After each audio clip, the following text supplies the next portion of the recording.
Newly released data show businesses tied to President Trump were cleared to receive millions of dollars in coronavirus bailout funds. The loans are part of the Paycheck Protection Program created back in March under the CARES Act. They're supposed to help small businesses struggling to cover payroll expenses during the pandemic. Companies can apply for loans of up to $10 million, and if certain guidelines are followed, they can be completely forgiven. Reports from several news outlets, including ProPublica, show some of the president's associates are poised to receive up to $21 million from these taxpayer-backed loans. Over the weekend, President Trump signed legislation extending the program through early August. Jack Gillum is a senior reporter at ProPublica. He joins me now from Washington. Thanks very much for being with us, Jack. So for months, the Trump administration resisted releasing this information. How did this data finally come to light, and what does it actually reveal? So this data was really the result of some public pressure by Congress, by news organizations, including ProPublica, that sued actually under the Federal Freedom of Information Act, the act that gives people access to documents in the executive branch. This is an ongoing release right now. It only shows a small portion of those that receive funding, about 650,000 of about 5 million businesses.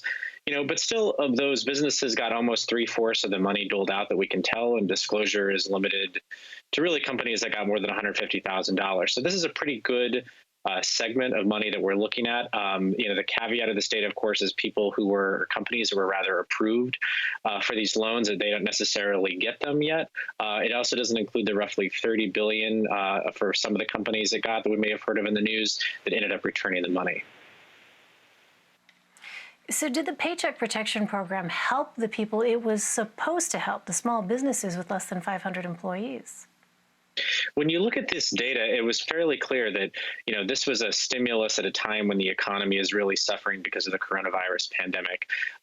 We saw business after business, small towns, large cities that were getting lots of money really to help shore up payroll, the sort of, one of the main purposes of this program. The critics of it, especially those, good government watchdogs and others have said, really, this is an unaccountable boondoggle in some way, and they would have liked to see some of the oversight of this money rapidly flowing out of the spigot. That's sort of where, news organizations and others came in and said, hey, wait a second, let's just get a look at who's receiving this money and how much. Well, let's talk about some of the companies in your piece that have been approved to receive millions of dollars in taxpayer-backed bailouts. When you say they're tied to the friends and family of the president, who are you talking about? So we're talking about several folks like Jared Kushner, the president's son-in-law and a White House advisor. Several companies connected to him and his family could get upward of $6 million.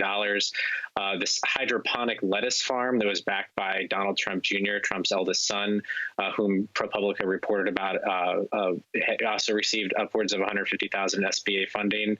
A dentist who frequently is spotted at Mar-a-Lago, the president's golf club in Florida, also asked for a similar amount of money. So these are the money that folks receive are not necessarily, really illegal. There's really no ban on businesses receiving this money. Democrats added a provision in the CARES Act, this larger spending bill that excluded government officials from receiving certain bailout funds, but not from this paycheck program. So how did these loans actually work, Jack, in terms of repayment or forgiveness? So businesses that spend this money according to, I guess you would call them key provisions of the program, will get these loans essentially forgiven. And that really mainly involves if they use the money to pay workers. They also have to certify that, economic uncertainty made a loan necessary to, support the ongoing operations of a business. This can't really just be free money that you use to blow it on, certain pet projects. This really needs to be something that helps keep people in business against this economic uncertainty. And this is, as we continue to examine these companies, we're going forward, we're going to see, well, how was the money spent, and, are they being spent in the appropriate ways? All right, Jack Gillum for us. Jack, thank you very much. Thank you.